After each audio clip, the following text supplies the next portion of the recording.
नौजवानों, फिर से मैं आपको बता दूं, करप्शन और चोरी में क्या फर्क है? करप्शन और चोरी में क्या फर्क है नौजवानों? टेस्ट कर रहा हूं मैं तुम्हारे में कितना शऊर है।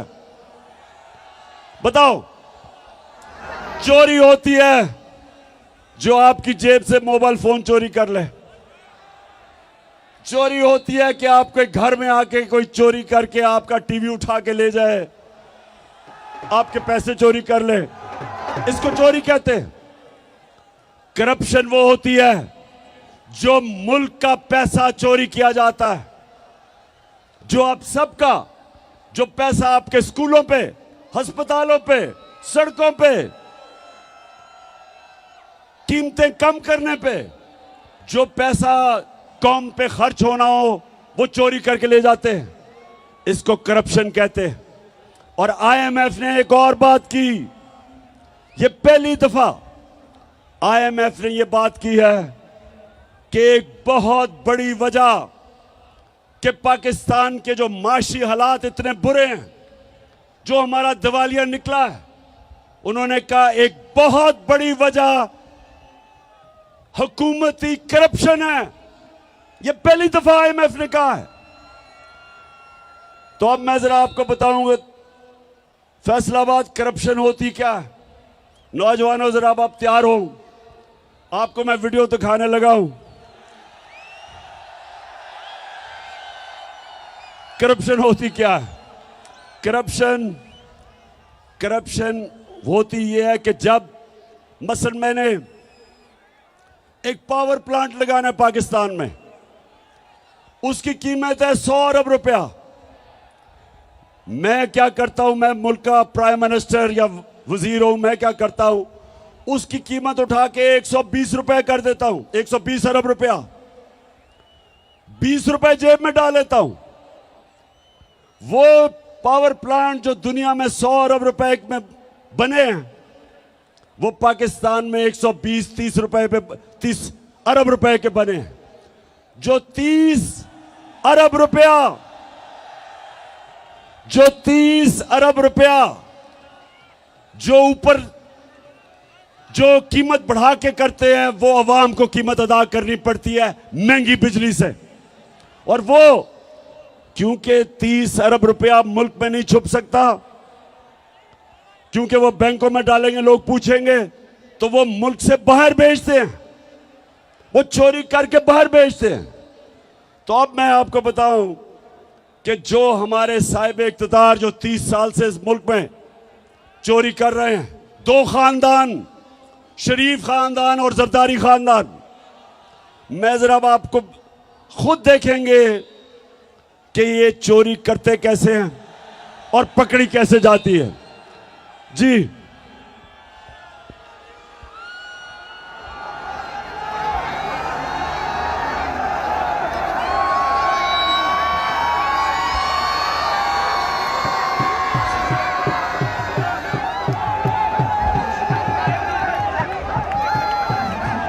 इतनी है कि आप कोई प्रॉपर्टी आप ले सकते हैं कि आपने मे फेयर के अंदर जो आपकी 4 अपार्टमेंट्स हैं, उनकी 1 अरब से ज्यादा, 1 अरब रुपए से ज्यादा उनकी कीमत है।